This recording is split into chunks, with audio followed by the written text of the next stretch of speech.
Banyak coffee shop di Jogja itu hancur lebur karena menggunakan tanah kas desa. Poin pertama pasti mereka nggak tahu kalau itu tanah kas desa. Yang kedua, mereka mungkin mencoba nakal. Oke, tanah kas desa murah, kita coba, tapi manajemennya yang buruk. Itu juga menjadi concern karena gini, tanah kas desa itu di satu sisi menurutku itu membantu orang-orang yang mau berbisnis karena sewanya murah dan lain-lain itu. Sedangkan kita tahu sendiri berapa sewa ruko di Jogja saat ini, berapa sewa tanah di Jogja. Ruko cuma beberapa peta aja di beberapa tempat udah 50 juta, 60 juta per tahun kan. Perbandingannya kalau mereka nyewa tanah legal, itu let's say bisa sampai 10-20 kali lipat dari nyewa tanah tersebut. Ya. Mereka juga udah tahu bahwa tanah kas desa akan bermasalah pada waktunya. Mereka tahu bisa mengulur waktu katakan 3 tahun. Akhirnya yang mereka lakukan adalah bagaimana memampatkan modal dari pertama menyewa tanah kas desa, lalu mereka membangun bangunan yang memang nggak diproyeksikan bertahan lebih dari 5 tahun. Ketika keuntungan udah dicapai dan mulai muncul masalah, ya udah itu bisa ditinggalkan. Nyari tanah kas desa lain Akan melakukan hal yang sama berulang kali. apalagi dengan sewa semurah itu ya. Nah, dengan sewa yang 1 juta per meter setiap tahun, itu lebih murah daripada sewa kos-kosan. Pusaran masalah tanah kas desa dan Sultan Belum di Jogja ini pada akhirnya menjadi makin nggak karu-karuan karena simpel. Celahnya banyak, ada potensi untuk memampatkan modal, kapital, untuk mendapatkan profit secepatnya. Kembali ke esensi bahwa ngopi itu sebenarnya kan memang untuk menstimulus pikiran pada masa itu kan, Bro. Revolusi Prancis itu digaungkan, dikompori oleh mereka yang setiap hari ngopi. Revolusi Amerika menggunakan kopi sebagai simbol perlawanan. Betul, ya. Karena adanya pajak teh. Betul, ya. Bahkan di Indonesia, di era reformasi, ada satu kelompok lawak yang mereka sebenarnya orang-orang kritis dan aktif dalam perlawanan melawan rezim Soeharto. Iya. Warkop, warung Iya, kopi. warung kopi. Nggak hanya di warung kopi, bahkan kebun kopi pun mendatangkan revolusi. Di Haiti, terjadi revolusi dari buruh-buruh kebun kopi. Dan menjadi yang pertama dalam sejarah, seorang mantan budak menjadi presiden di sebuah negara yang baru saja merdeka. Sekuat itu efek kopi. Kopi benar menciptakan perbudakan. Iya, betul. Apalagi di Amerika Latin. Ya, betul. Kopi mendatangkan revolusi. Dari Prancis, Amerika, Haiti, bahkan sampai Indonesia. Tapi aku lalu terbayang, waktu itu coffee shop kan nggak banyak. Dan masih dilarang. Betul. Masih dikekang. Bahkan dogma-dogma agama pun ikut mengganggu keberadaan coffee shop. Hari ini coffee shop sedemikian masifnya. Lalu kapan revolusi itu akan terjadi di Jogja? Revolusi apa ini? Ya nggak tahu kan, revolusi industri bisa. Oh iya. Tanpa coffee shop, aku yakin masyarakat Jogja akan lebih stres hidupnya. Bayangkan, kamu hidup di tempat yang pertama nggak ada ruang publik yang layak. Ada ruang publik dipagar. Ada ruang publik direbut sama industri pariwisata. Lalu kamu mau kemana? Dan kamu hidup dengan UMR yang rendah, dengan ketimpangan sosial yang semakin nyata, pulang kerja harus menghadapi kritik, belum lagi nutup hidung karena polusi dan sampah di mana-mana, belum lagi bingung untuk KPR dan lain sebagainya. Coffee shop yang menyelamatkan warga Jogja untuk tetap waras. Coffee shop yang membuat kita, warga Jogja, bisa sejenak rileks, melupakan semuanya itu dan berpikir lebih jernih. Tanpa hadirnya coffee shop, aku nggak bisa membayangkan betapa kelamnya hidup di kota yang katanya gemerlap dan romantis ini. Nggak terbayang loh kalau tanpa coffee shop. Ya jadi wajar kalau 3.000 coffee shop ada di Jogja. Saking stresnya emang butuh sebanyak itu. Coba kopi pahit.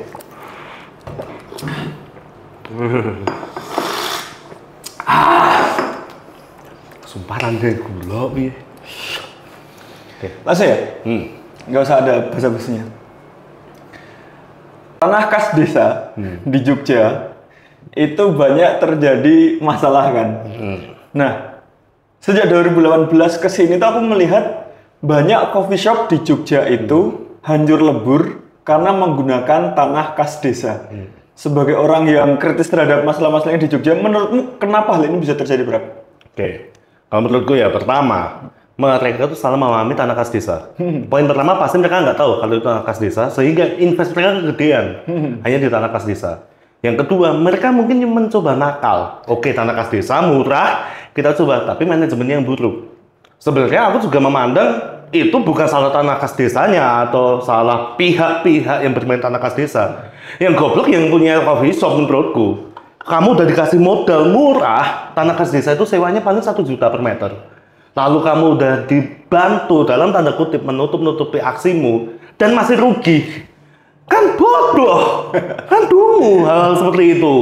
Menurutku itu sih.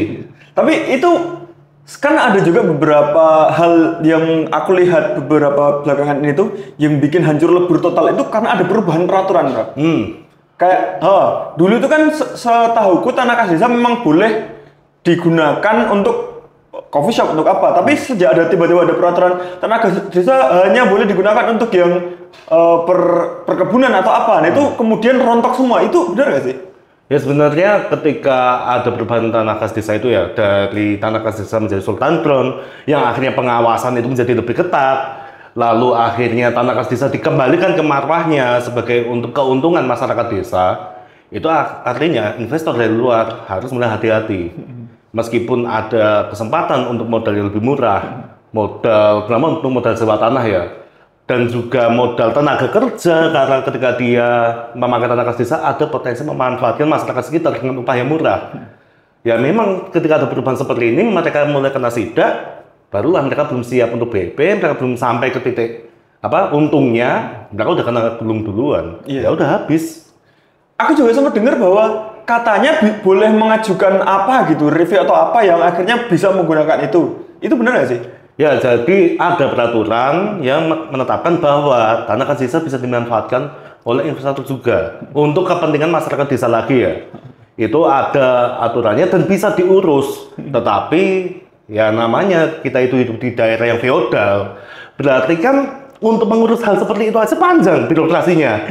Sudah panjang, statusnya masih tumpang tindih antara ini tanah kas desa yang bisa dimanfaatkan langsung oleh desa ataupun tanah yang sudah alih fungsi menjadi sultan ground. Ya akhirnya mereka kebingungan juga. Udah ngurusnya panjang, ya cara paling gampang apa? Cari 1-2 orang, bayarin, bangun di sana, cepet-cepet bikin profit. Karena itu juga menjadi concern, karena gini, tanah kas desa itu di satu sisi menurutku itu membantu orang-orang yang mau berbisnis. Karena sewanya murah dan lain-lain itu. Sedangkan kita tahu sendiri berapa sewa ruko di Jogja saat ini, berapa sewa tanah di Jogja. Ruko cuma beberapa peta aja di beberapa tempat udah 50 juta, 60 juta per tahun kan. Dengan investasi awal yang segede itu, kemudian kan akan membuat nanti produksinya makin membengkak, akhirnya harga kopinya juga mahal kan. Nanti harga kopi mahal nanti bentrok dengan harga UMR yang rendah. Ada tanah kas desa yang menjadi solusi, tapi sekarang juga itu tidak bisa digunakan lagi karena solusi yang seolah-olah solusi itu menjadi bukan lagi solusi. Itu gimana kalau menurutmu? Nah gini, intinya oke, aku harus mengapresiasi pemerintah yang mulai ketat untuk masalah tanah kas desa, mengembalikan ke marwahnya. Tapi ketika dikembalikan ke marwah, mereka yang bisa mengusahakan tanah itu punya kapital enggak? Kapital enggak cuma uang. Kapital lu juga kemampuan manajerial, kemampuan marketing dan lain sebagainya. Mereka pengen tanah kas desa kembali untuk menghidupkan masyarakat desa. Oke, tanah diberikan, masyarakat desa punya apa? Sedangkan investor melihat ini sebagai celah. Investor melihat ada celah-celah yang bisa mereka masuki untuk mengambil keuntungan. Dan karena prinsipnya keuntungan tentu nggak mikirin desanya lagi dong. Udahlah nanti biaya-biaya di bawah meja itu diambil hanya biaya tertentu. Lalu mereka juga fokus hanya mencari profit sebelum mereka kena gusur, kena gulung. Akhirnya udah tanah kas desa mau diapakan sebagaimanapun akan percuma pada akhirnya. Dari pihak desa nggak bisa mengelola dengan profit, lalu masyarakat desa sendiri nggak punya kapital yang cukup dari kapital keuangan sampai kapital sumber daya manusianya, ilmunya mereka nggak punya. Pemerintah nggak mengisi itu. Pemerintah hanya taunya ya ini harusnya buat kas desa aja, nggak buat investor, nggak buat coffee shop. Pemerintah yang mana? Ya pemerintah yang kita ketahui bersama. Ya namanya pemerintah ya kita tahu lah, kita kan tetap negara demokratis ya. Betul.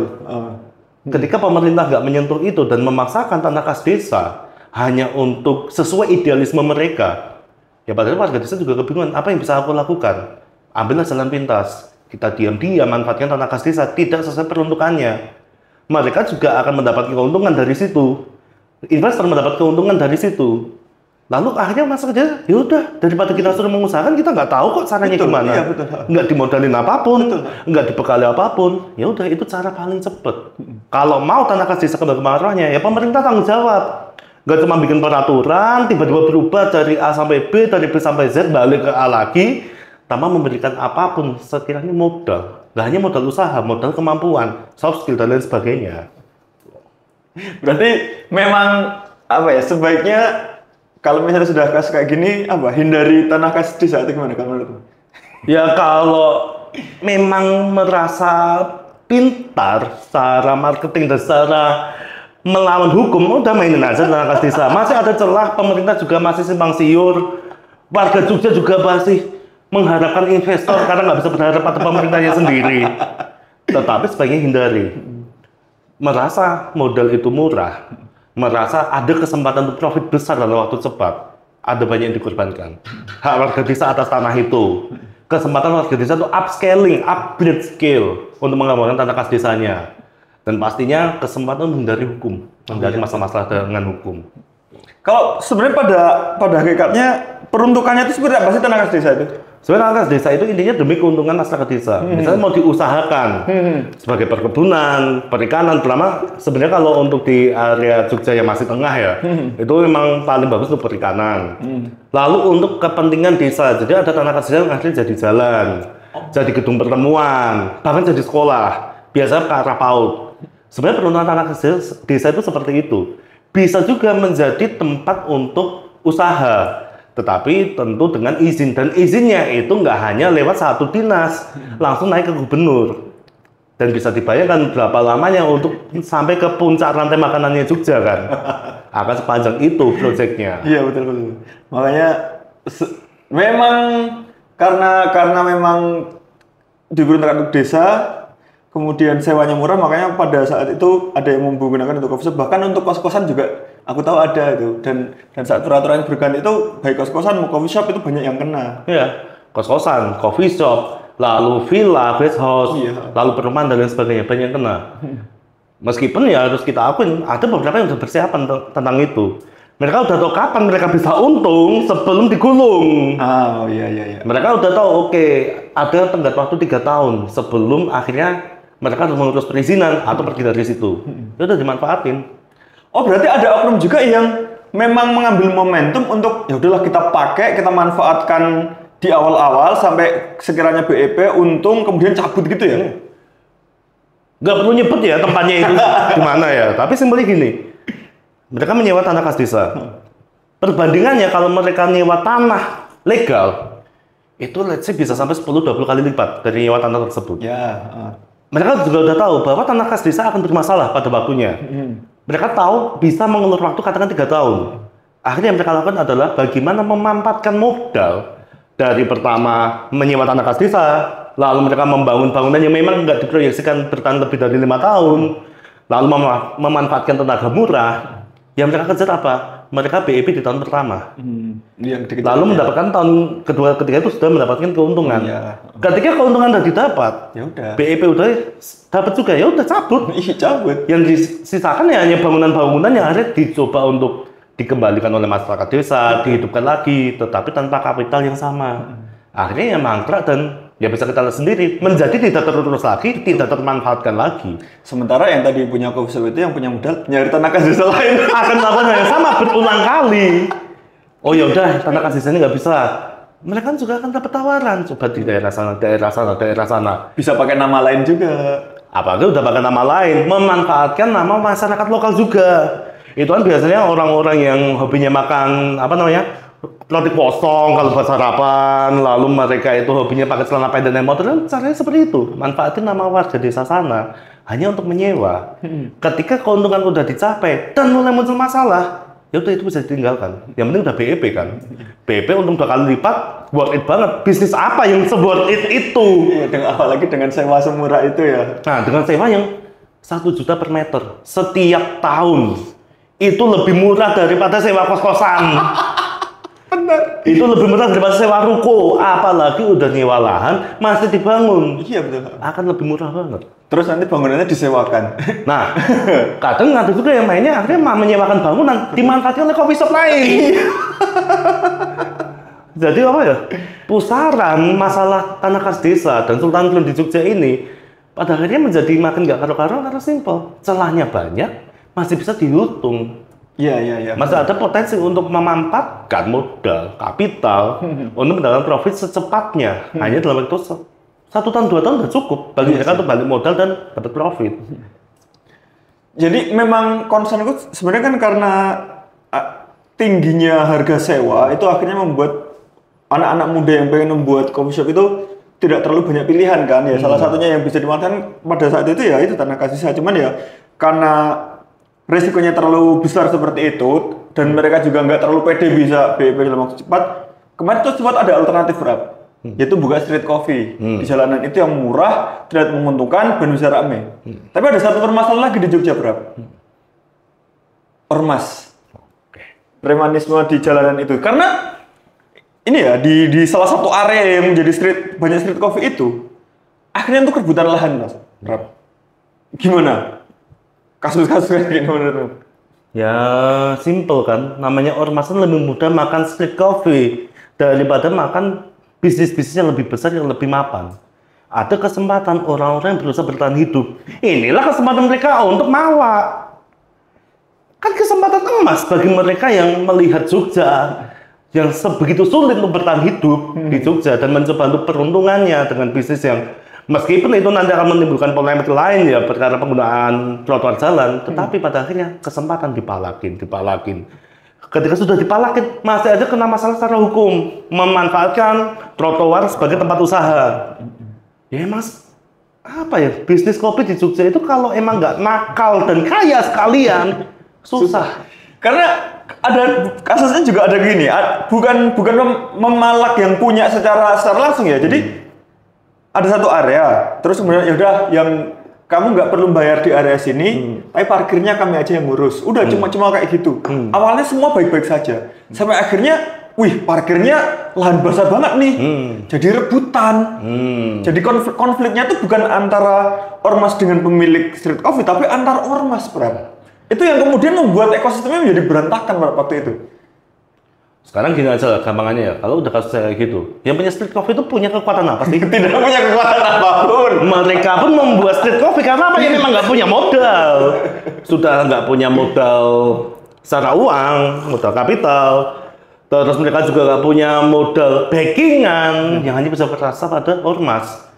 Lagi pula ya, street coffee itu kan bisa melihat kan, bisnis terbaik di Jogja itu kan bukan bikin startup, bukan bikin kos-kosan. Bikin coffee shop itu belum terbaik karena bisnis terbaik adalah bisnis parkiran. Kamu menjual kopi bermodal motor dengan sebegitu miskinnya bisa mendatangkan profit jutaan bagi orang-orang yang cuma modal parkir. Dan ketika nggak ada penertiban, ketika pemerintah sendiri juga abe, aku nggak akan menuduh pemerintah mendapatkan uang dari situ ya. Kan nggak mungkin pemerintah kita sejahat itu mengambil keuntungan dari susahnya hidup di Jogja, kan nggak mungkin. Nggak mungkin. Tetapi akhirnya ketika itu diabaikan itu hanya konflik antar ormas, ya kenapa street coffee-nya sendiri? Iya betul. Mereka baru merintis karir, merintis bisnis, udah dihadapkan dengan konflik horizontal yang sudah terjadi berpuluh-puluh tahun di Jogja. Iya makanya. Ya mereka akhirnya dapat apa? Iya kan? Tergusur akhirnya. Ya mereka tergusur bukan karena digusur pemerintah lagi.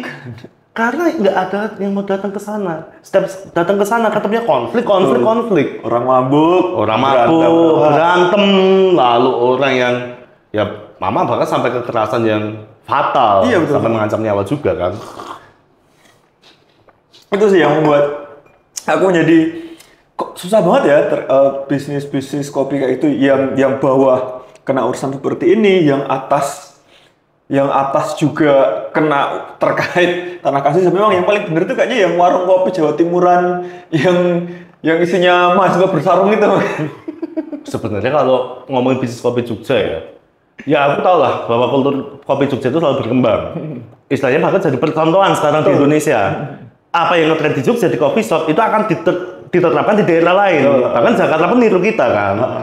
Tetapi ya padahal kalau ngomongin sustainability, kemampuan bertahan, ya benar. Coffee shop yang lebih kultural, coffee shop yang lebih akar rumput itu yang bisa bertahan. Karena apa tujuan mereka adalah berjualan. Betul. Ketika coffee shop besar, tujuannya adalah cari profit lalu ubah model bisnis. Betul, iya. street coffee adalah bertahan hidup dengan sebegitu susahnya. Betul. Ya padahalnya mereka yang mungkin sudah melegenda di Jogja ataupun dengan style yang lebih akar rumput itu yang bisa bertahan di Jogja. Karena banyak masanya ya yang kayak gitu ya. Ya sekarang gini aja, realis saja. Berapa banyak sih warga Jogja? Semuanya ya yang bisa menganggarkan dana kopi 25.000 satu cup. Kalau bukan orang-orang yang memang sudah mungkin bekerja dengan penghasilan yang cukup baik, ataupun para mahasiswa yang memang masih dapat uang saku. Betul. Nah, untuk mahasiswa yang uang saku aja nggak dapat, warga Jogja masih dapatnya UMR. Lalu nanti orang-orang yang bekerjanya di sektor-sektor informal, ya bilang mereka apa ya, coffee shop yang lebih merakyat ini. Warkop Jawa Timuran. Warkop Jawa Timuran, atau kalau kita bilang ya kopi-kopi tubrukan lah. Itu yang lebih realistis. Tapi memang bukankah tempat-tempat seperti itu ya, itu yang menjadi titik poin untuk pemikiran. Jadi gini loh, kan dulu sempat ada bahwa sastrawan di Jogja itu ngumpulnya di warung kopi kayak gitu kan. Iya. Sebut semua nama sastrawan di Jogja, pasti ngumpulnya di situ kan. Itu kan menjadi kayak sebuah tempat untuk mengumpul, bertukar pikiran, membangun relasi. Orang-orang berpikir kreatif di warkop-warkop yang akar rumput seperti itu kan, karena langsung dekat dengan orang-orang, langsung dengan misalnya siapalah sastrawan, sebut siapa? Misalnya ya Mas Putut Ivan, Mas Putut TA, ngopi. Betul. Ya karena memang pikiran-pikiran mereka, tulisan-tulisan mereka juga menyampaikan tentang keresahan-keresahan terkait apa yang ada di akar rumput. Dan itu juga kembali ke esensi bahwa ngopi itu sebenarnya kan memang untuk menstimulus pikiran pada masa itu kan, Bro. Bahkan dalam sejarah, kopi kan punya julukan sendiri. Apa? Minuman setan. Kenapa? Kopi disebut minuman iblis, minuman setan. Karena apa? Dia memunculkan pikiran-pikiran kritis. Betul. Dari asalnya di Jazirah Arab sampai ke Eropa, kopi berkali-kali dilawan. Di Jazirah Arab, di salah satu kota di Arab ya, itu sampai diputuskan nggak boleh minum kopi di kota ini karena membahayakan stabilitas politik di sana. Dibawa ke Inggris, bahkan Inggris, aku lupa rajanya siapa, itu bikin dekret untuk melarang adanya warung kopi. Karena apa? Ini berbahaya. Lalu sampai ke daratan Eropa pun juga sama, bahkan melibatkan agama sehingga muncul istilah minuman iblis. Tetapi pada faktanya kopi itu memang melahirkan pemikiran-pemikiran yang dalam tanda kutip liar. Berapa banyak revolusi yang muncul karena kopi? Betul. Revolusi Prancis itu digaungkan, dikompori oleh mereka yang setiap hari ngopi.